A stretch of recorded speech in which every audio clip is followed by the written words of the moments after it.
Good evening to one and all. First and foremost, I would like to thank the Lafz Forum for giving me this opportunity to speak on the topic Postmortem of Politics.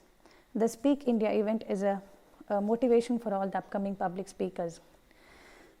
As Martin Luther says, we need leaders who have love with justice, not in love with money, not in love with publicity, but in love with humanity. Can this be applied in today's political system? I'm not saying that today's politicians are corrupt. Not all politicians are corrupt.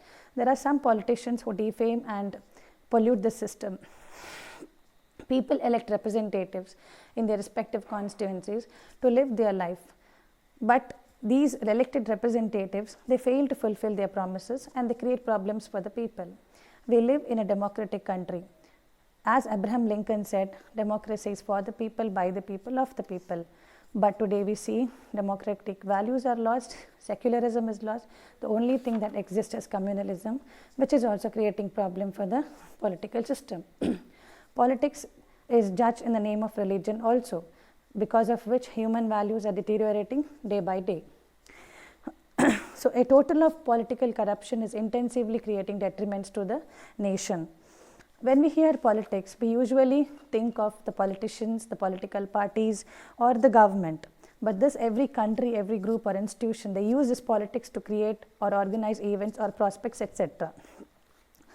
We see that in the political system, there will be obviously two parties quarreling with each other. The candidates of opposition party will always question the other party in power in some political debates. They intend to inform people about the present working of the government which is in power. Today, the dirty politics is played up. Only the political interest of the person or political parties can be highly valued, ignoring the development of the nation. Today's political parties make false speeches, provocative speeches.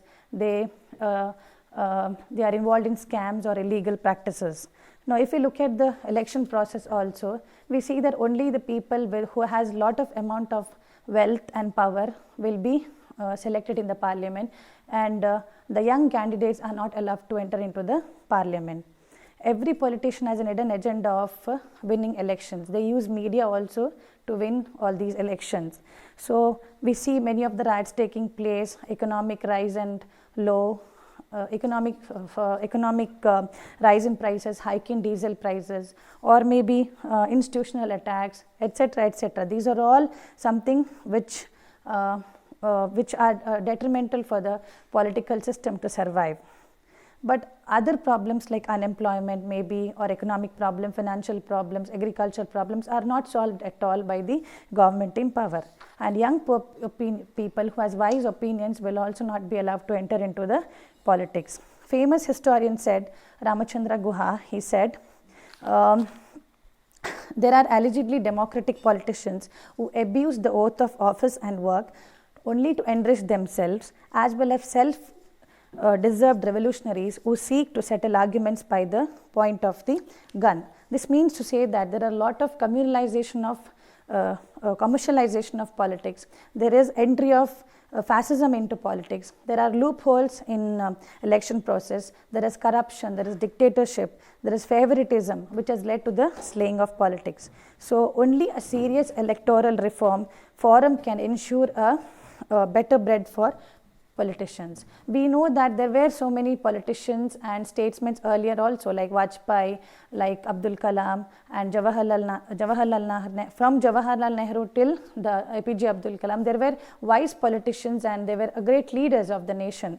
They were just touching, they were connecting to the deep sense of the people, and they were debating exceptionally in the parliament, and also they led the nation in a better way. So we need candidates like these people. We need young candidates who have intellectual opinions to debate in the parliament and who can lead the nation in a better way. Thank you.